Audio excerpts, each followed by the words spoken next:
Olá pessoal, no último vídeo nós conversamos a respeito de comunismo. Falei um pouco do socialismo também, mostrando como se unem, esses dois lados da mesma moeda, socialismo e comunismo. Eu quero falar agora especificamente do socialismo, tá bom? Para a gente entender a situação atual que nós estamos vivendo aqui no Brasil. Bom, só brevemente lembrando que foi falado anteriormente no outro vídeo, comunismo, um estado novo da sociedade, dessa revolução preconizada pelos comunistas, entre eles de modo especial por Karl Marx, onde a essência do comunismo é o igualitarismo, todo mundo igual numa sociedade. Claro que tudo falácia, tudo isso não funciona e deixou milhões de mortos.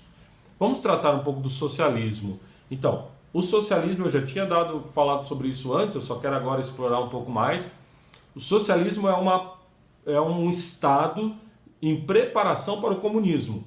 É assim que Marx entendeu o socialismo, ou seja, a sociedade burguesa, capitalista, como ele viu a sociedade, ela deveria passar por um estágio de socialista para depois chegar a esse igualitarismo comunista.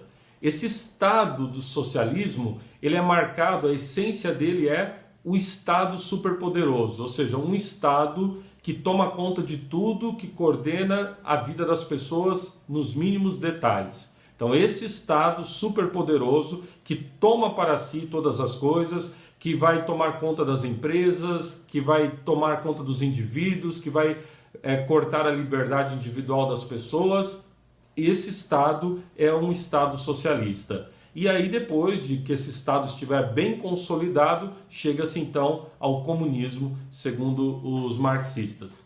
Bom, o socialismo, aprofundando um pouquinho mais sobre isso, ele é também uma nova forma de entender Marx.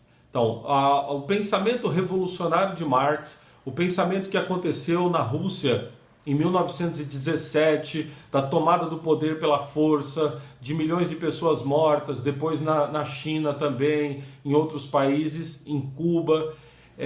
Os pensadores socialistas, eles querem que a coisa seja de forma mais light. É como se fosse um comunismo homeopático, em gotinhas. Então os socialistas, geralmente eles não querem assim tomar o poder na força, matando, fazendo aquela revolução destruidora. Aliás, eles até aceitam muitas coisas do capitalismo, do mercado, mas eles querem sim a revolução. Isso eles querem, eles não aceitam a sociedade como ela está, com os valores que ela tem, principalmente aqui nós falamos dos valores cristãos. Eles querem uma revolução na sociedade, os socialistas. Como se faz essa revolução? Aí que entra a situação aqui, como que os socialistas eles são engenhosos.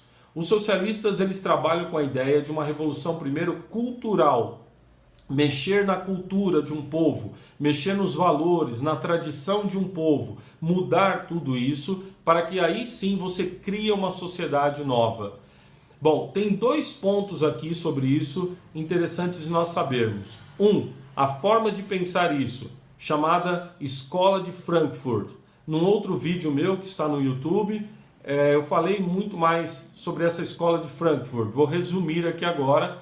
Desde da década de 30, pensadores socialistas se uniram na Alemanha. Ali você tinha sociólogos, psicólogos e outros pensadores da área de humanas, socialistas, para elaborar uma teoria que eles chamaram de teoria crítica. Qual que é a essência da teoria crítica? Vamos criticar tudo que está na sociedade atual, dizendo que tudo isso é coisa de burguês, que a ordem social está errada, e vamos levar as pessoas a viverem essa crítica. As pessoas vão criticar tudo que está aí. Uma teoria crítica realmente, de fato, para mudar a ordem social na cultura, mudando na cultura, os valores da sociedade, mudar os valores da sociedade. Pegar um exemplo só, Marcuse, que era um desses pensadores da época, ele falava abertamente da erotização das crianças, erotizar as crianças como forma de poder mudar a cabeça delas e mudar a sociedade. Aí você entende aquelas falsas ações culturais de museus né, que a criança é erotizada ali no museu, né, na própria escola, né, o funk entrando nas escolas. Isso é teoria crítica sendo colocada em prática pelos socialistas que estão aí na nossa sociedade à frente, né, a classe pensante, vamos dizer assim, da sociedade. Um outro pensador aqui importante nós sabermos, pai dos socialistas modernos, é o italiano Antonio Gramsci. Gramsci dizia o seguinte, ele ficou também ali por volta dos anos 30, 40, Gramsci ficou preso, foi preso na Itália e na prisão ele pensou muito e ele desenvolveu um modelo, uma teoria de como mudar a sociedade. Resumindo aqui Gramsci, né, não é o momento de nós aprofundarmos tudo que é Gramsci, mas a sua teoria, a teoria da hegemonia social. O que Gramsci falava? Olha, a revolução armada não muda a cabeça das pessoas. Então você toma o poder, mas se as pessoas não mudam a cabeça, não adianta. Você precisa trabalhar na cabeça das pessoas.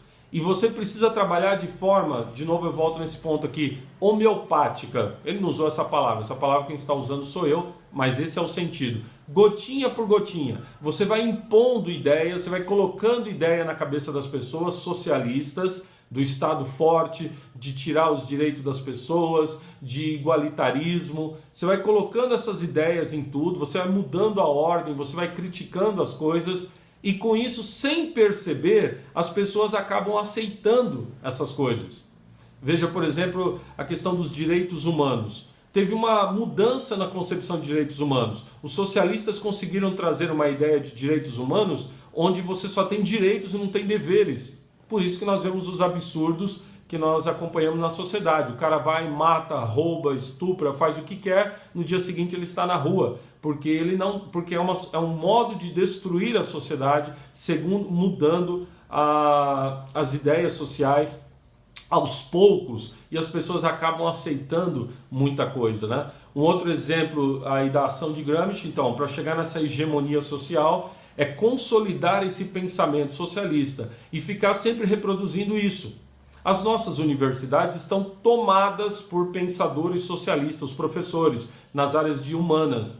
Maioria deles, talvez eu me arrisco a dizer aqui 80%, 90% deles. Então nessa área de história, geografia, filosofia, psicologia e outras nessas áreas de humanas, reina o pensamento socialista. Mas não que eles dizem abertamente, olha, eu sou um socialista. Poucos o fazem, mas eles pensam como socialista, eles agem como socialista e eles reproduzem os pensamentos socialistas.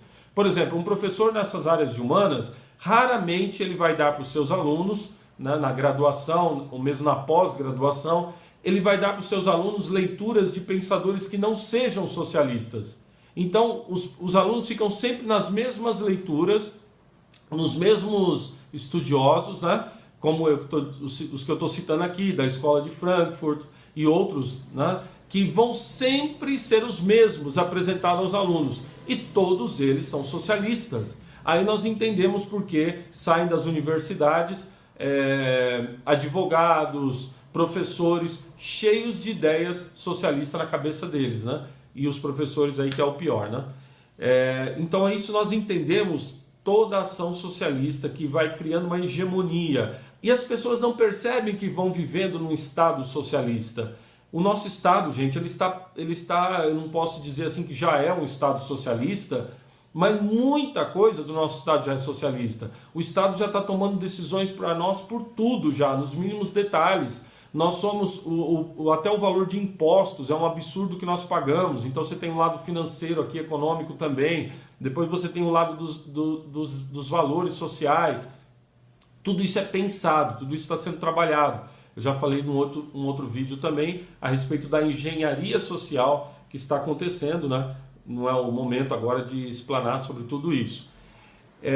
Agora vamos voltar aqui então ao nosso ponto atual. Nós estamos aí no Brasil, situação 2018 muito séria para as eleições. No vídeo anterior, eu falando do comunismo, eu falei do PT, falei do PSOL, partidos comunistas, né? Que na verdade estão ali entre o Partido Comunista declarado, e esses comunistas meio enrustidos, que são o PT e o PSOL, que querem, é claro, uma sociedade comunista. As pessoas sempre perguntam assim, tá, Mas não tem socialista nos outros partidos, padre? Pior que tem, e tem mesmo. Talvez a maior parte dos nossos partidos aqui no Brasil, eles têm uma forte tendência socialista. Temos que entender isso da seguinte forma: não que todas as pessoas nos outros partidos têm ideias socialistas. Vamos pegar, por exemplo, o PSDB. O PSDB tem muitos candidatos até de direita, candidatos que não pensam de uma forma socialista. Eles entraram nesse partido como até uma forma de chegarem, né, num cargo público. O partido não é necessariamente assim fechado socialista, mas a cúpula do partido geralmente é. Fernando Henrique Cardoso, por exemplo.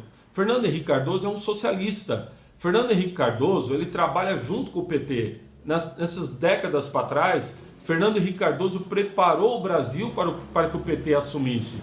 Fernando Henrique Cardoso, o PSDB de Fernando Henrique Cardoso disputa com o PT, mas é uma falsa disputa, gente. Eles têm uma certa disputa sim, mas eles sabem que se um não ganhar, o outro ganha. Então, se um entrar, o outro entra, né? Aqui nós temos, então, eu estou dando um exemplo do PSDB, a mesma coisa é o PDT, o PMDB, embora um pouco diferente, mas também, né? Os líderes desses partidos, geralmente eles trabalham com as ideias socialistas na cabeça deles. Não quer dizer que todo deputado, senador de um partido como esse seja socialista, mas muitos são.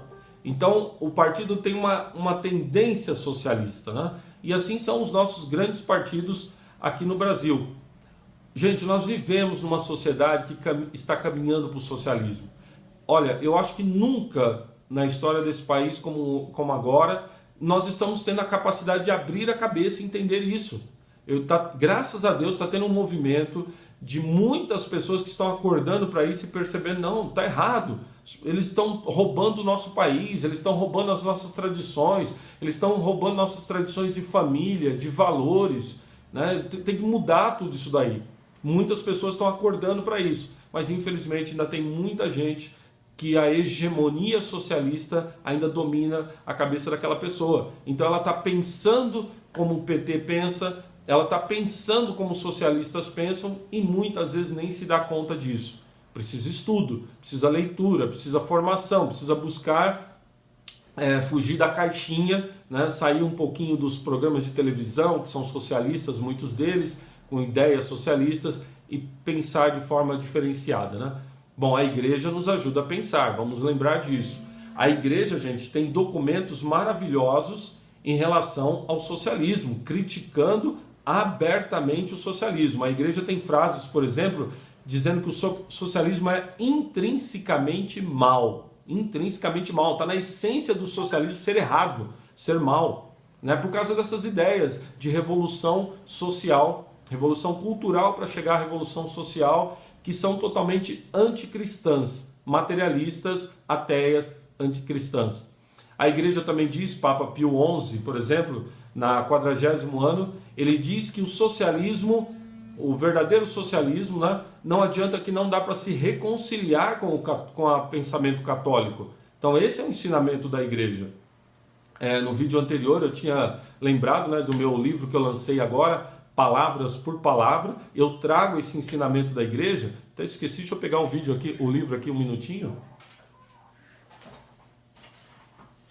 Então esse livro, Palavras por Palavra, eu falo sobre esses assuntos e apresento também o pensamento da igreja para quem quiser saber mais, no site da Casa Provida Mãe Imaculada, casaprovidami.com.br, você pode adquirir também, tá bom? Gente, curtam, compartilhem para que as pessoas saibam da situação que nós estamos vivendo, conhecendo cada vez mais. Também no YouTube vai estar esse vídeo, você pode dar um like lá, legal? Procuremos estudar, procuremos conhecer. Um grande abraço, Deus te abençoe.